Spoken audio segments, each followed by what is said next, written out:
So before we go into this video, let's go ahead and pretty much set the stage for exactly what is going on here.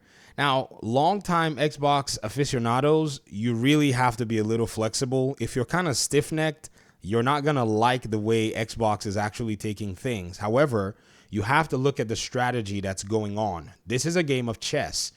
Xbox is no longer playing around with PlayStation. They basically went and blew almost $100 billion.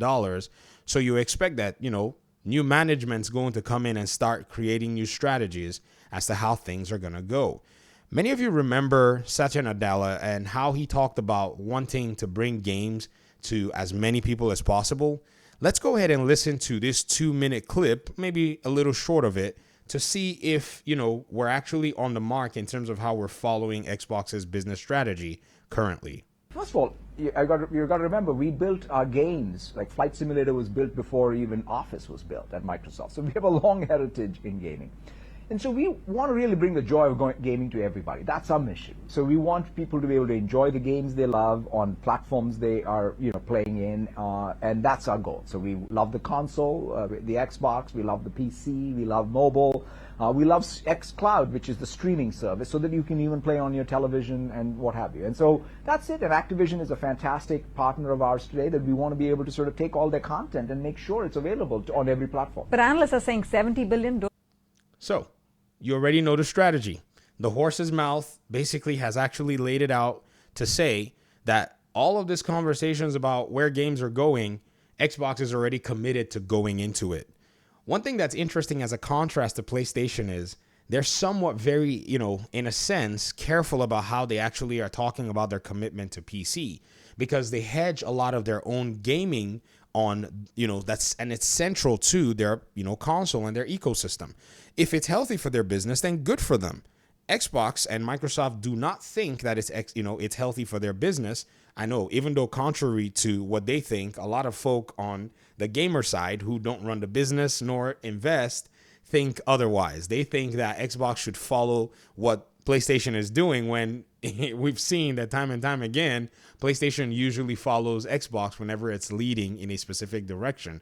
It's just, for some strange reason, nobody usually categorizes it as that. Let's keep listening to this interview here. Don't you wish you had paid less? Look, I think it's a fantastic deal that we disclose the financials. It's going to be accretive to us the day of close, so we are excited about having that be as part of Microsoft.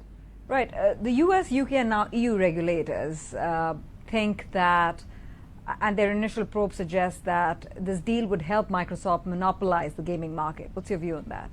First of all, like all large deals, I think the regulators should scrutinize them. Our entire goal is to bring more competition and more options, right? For both gamers to be able to play everywhere, and for publishers to have more competition. Because the real issue is, how do you really reach all platforms? So, for example, if we really do what we get to do what we're sort of asking to be done, is that we can stream these games to all platforms, right? So that you can really have more avenues for publishers other than just the app stores of the two mobile platforms. So we think if you really believe in more competition, I think then we should have some more competition. And I think our entire goal at Microsoft is to be able to sort of drive that.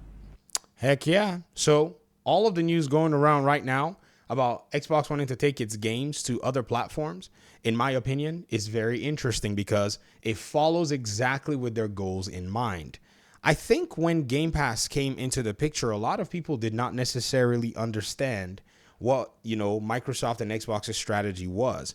Perhaps they wanted to maybe start building their gaming library and putting on Game Pass, but somewhere along the line, they saw that it wasn't sufficient and time was probably not going to be on their side. So this is where we saw those leaked emails where they were talking about potentially being in a position to outspend Sony in terms of pretty much acquiring content. Because Sony, for many of you that try to bury your head in the sand, that's all they do. They acquire, content as much as they possibly can, using exclusive deals, or maybe in some cases, if they have enough money, they'll acquire a publisher. Now, Xbox does it too. It's not saying that it's exclusive to Sony, but Sony just has a very effective way of making it seem on the short term and on the long term that they're hedged everywhere.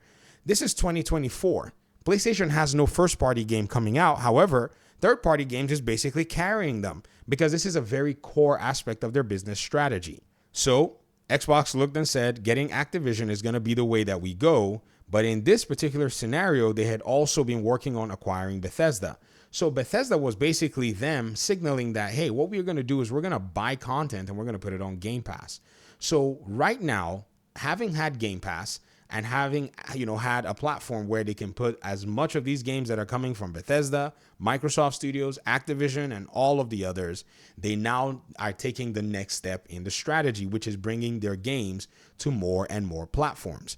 You see, Microsoft's most successful business, which is basically Office and a lot of the different services that actually exist on those platforms, they're actually, in a sense, business strategies that take their products to wherever it is that, their products can go.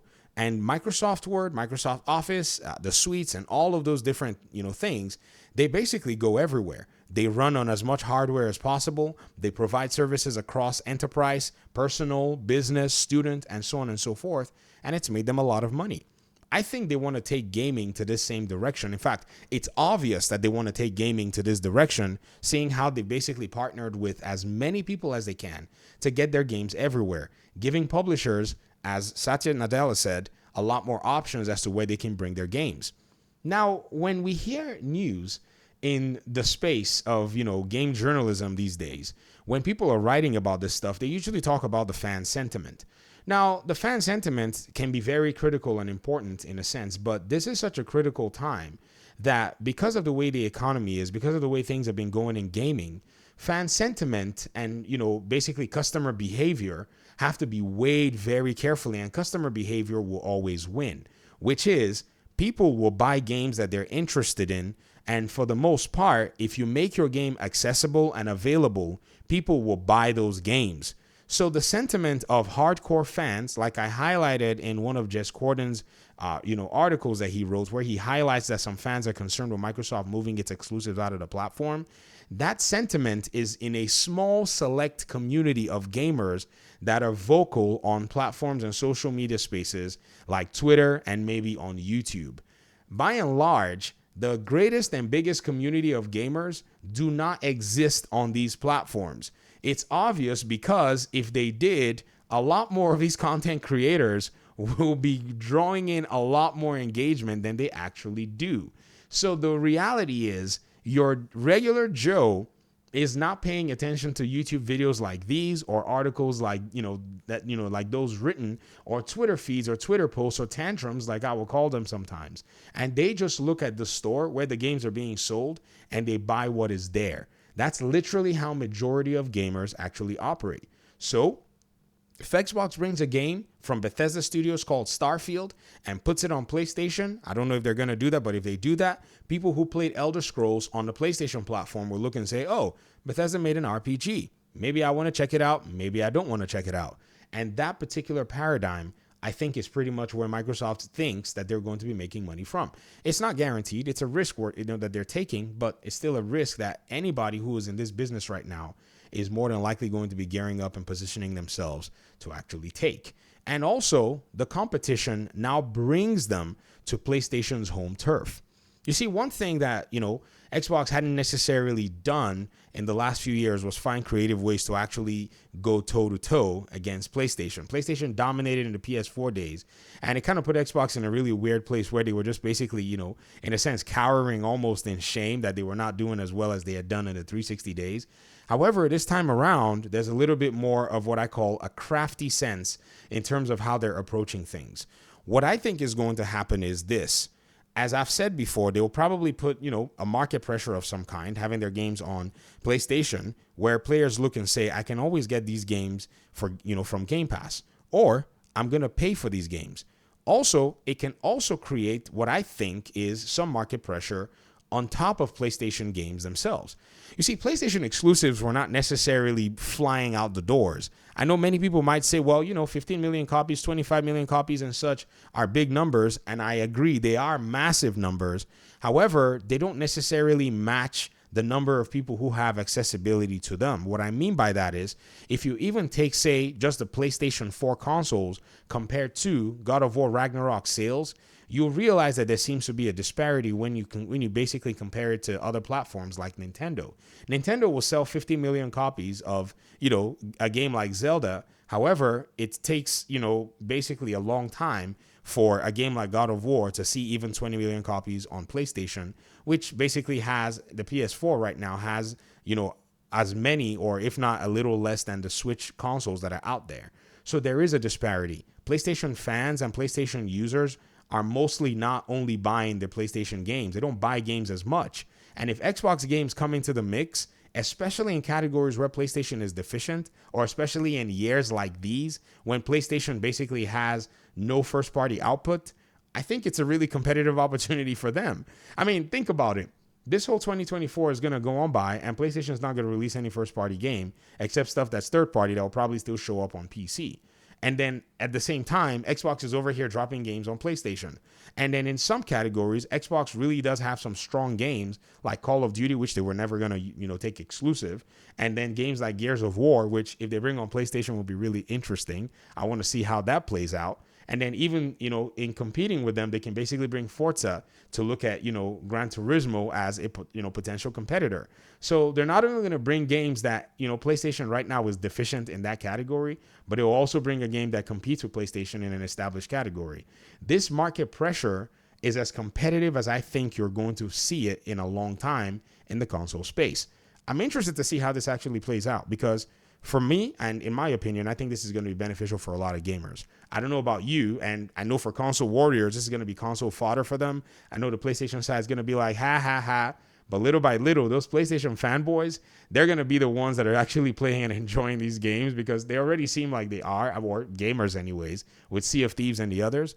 So it really does make, to me, what I think is a market condition that I would have loved to see all this while. Who knows? PlayStation might follow again as they followed Microsoft to bring in their games to PC. They might even follow to take their games to Xbox. Never say never. I know some of you will because you always like doing that. But don't worry. The market conditions are shifting very heavily and all of these companies are responding so that they can survive.